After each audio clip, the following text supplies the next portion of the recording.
सिर्फ इतना ही कहा,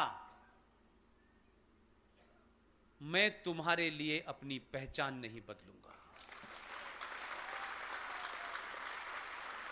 मैं इस देश का प्रधानमंत्री हूं, सिर्फ तुम्हारा नहीं हूं। तुम 30% हो, 90% लोग भी हैं। इसलिए जब उसने टोपी नहीं लगाई तो लोगों ने कहा इसको रोको, ये तो टोपी नहीं लगाता, ये तो इफ्तार भी नहीं देता अपने गुजरात राज्य में। ये मैसेज पूरे देश के सनातनियों को जब गया तो सनातनियों को पहली बार लगा कम से कम ये सच तो बोल रहा है, एक बार इसके ऊपर भी दांव लगाया जाए। आपने दांव लगाया तो मालूम है उसने क्या किया?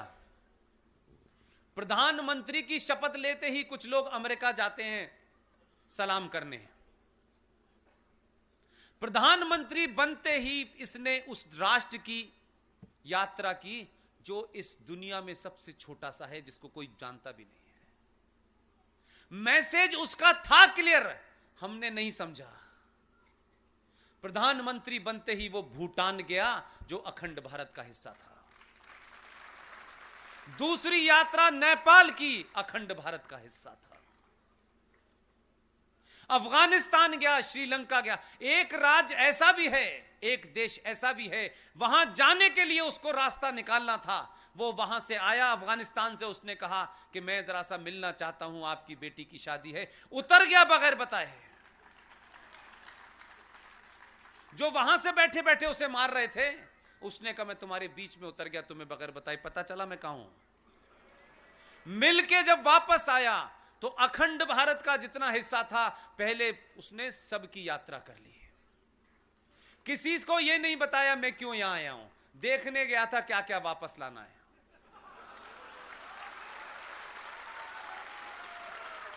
और उसको पहली बार लगा कि अखंड भारत की बात कहना, नारा लगाना बहुत आसान है। उसने कहा जो भारत है, जो इस भारत के टुकड़े करना चाहते हैं, जिन्होंने इस भारत को संवैधानिक तौर पे भारत से अलग कर रखा है, जो अभी भी एक नया राष्ट्र बनाने की ख्वाहिश रखते हैं, उसने शुरुआत वहां से कर दी है।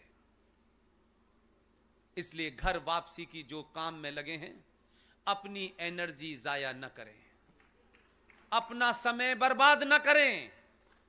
जितने भी इस देश में अगले 10 साल तक सेमिनार करने की, भाषण के लिए लोगों को बुलाने की अगर आपकी इच्छा है तो आप कहिए कि अगला सेमिनार हम यूनिफॉर्म सिविल कोड पे करेंगे। और जब यूनिफॉर्म सिविल कोड आ जाए, जो आने वाला है, और ये जब कुर्सी से खड़े हो, यूनिफॉर्म सिविल कोड इन्हें फौरन बिठा देगा। और उसके बाद जैसे जैसे ये कानून बनते जाएं, आप इसको भूल जाएं। आप याद दिलाएं इस देश को, 76 में भारत की पार्लियामेंट में 42nd कॉन्स्टिट्यूशनल अमेंडमेंट पास हुआ। उसकी 7वीं सूची के अंदर यह कहा गया कि केंद्र सरकारें और राज्य सरकारें पॉपुलेशन कंट्रोल और फैमिली प्लानिंग के ऊपर कानून बनाएं। 76 में ये लोग नहीं थे सत्ता में। अपने सेमिनार का टॉपिक और मौजू बदलिए। ये सीएए पे जो लोग भी इस देश में, खास तौर से सनातन के मानने वाले, ये लोग जो भी सेमिनार कर रहे हैं, ये उस प्रोपेगेंडा को आगे बढ़ा रहे हैं। एक कानून बन गया, अब उस पर चर्चा किस बात की है? अब तो उसके ऊपर अमल करने का समय है। आप उस पर चर्चा कर रहे हैं। उसने अब तक 800 हिंदुओं को नागरिकता दे दी है। वो रुकने वाला नहीं है, उसे आप लोग मत रोकिए। आप लोगों का यह सेमिनार करना सीएए के ऊपर, आप नहीं समझ रहे, अनजाने में आप किसी के हाथ का हथियार बन रहे हैं। एक काम हो गया, भूल गए, खत्म कहानी। जैसे हजारों कानून बने, आपने कभी चर्चा की नहीं की। आप यूनिफॉर्म सिविल कोड पे कीजिए। यूनिफॉर्म सिविल कोड जिस दिन पास हो जाए, भारत के राष्ट्रपति के साइन हो जाएं, उसी दिन के बाद से आपका यह पॉपुलेशन कंट्रोल पे चर्चा होनी चाहिए। यह लगातार दबाव अगले 50 साल तक बना के रखिए। 1 मिनट के लिए भी बैठना नहीं है। और आने वाली जनरेशन है, ये छोटे छोटे बच्चे, ये छोटी छोटी बच्चियां, क्योंकि आप अपने घरों में माएं उनसे बात नहीं करती, पिता को फुर्सत नहीं है बात करने की, भाई को फुर्सत नहीं है बात करने की।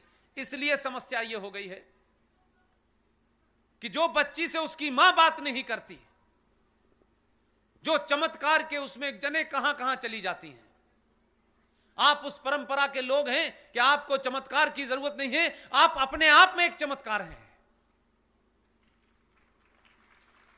आप अपने घर की बच्चियों से, उन बच्चों से जिनसे आप बात नहीं करते, और एक बड़े होने के नाते उस बड़ी कुर्सी पर बैठने के बाद जब आप बात करते हैं तो आप उससे अपनी नजदीकी नहीं बनाते।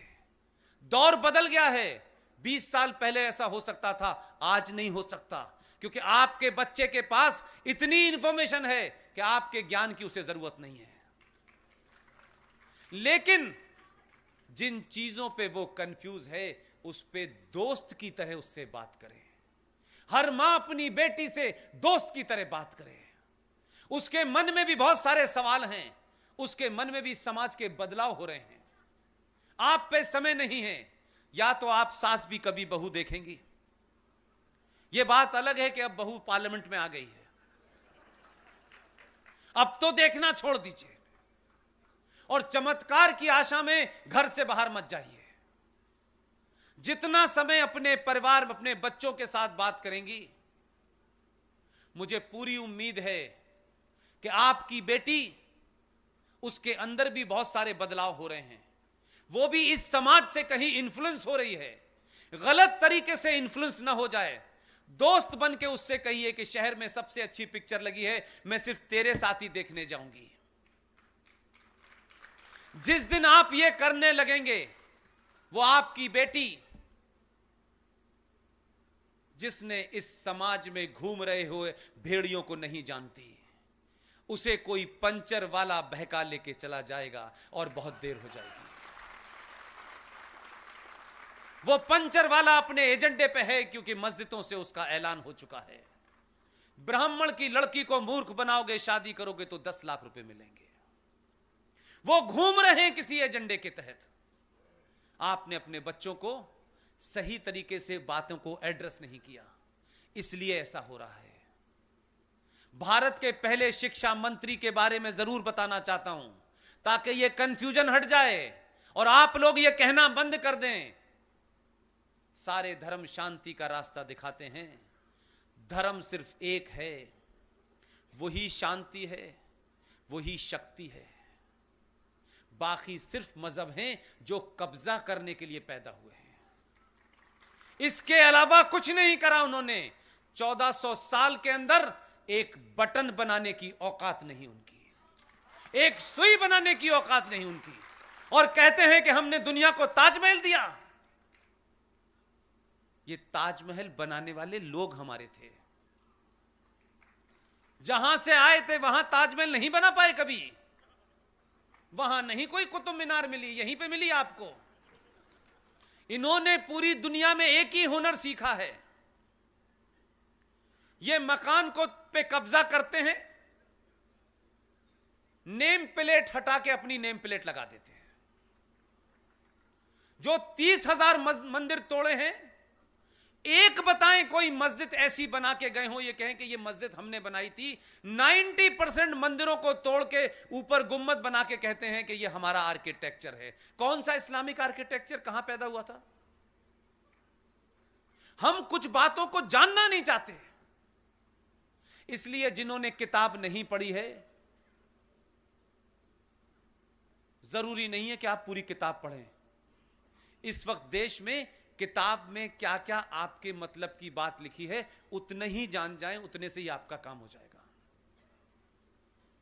इसलिए जो लोग राष्ट्र को चला रहे हैं, उनसे कहिए गीता पढ़ें, और जिनको घर चलाना है वो रामायण पढ़ें।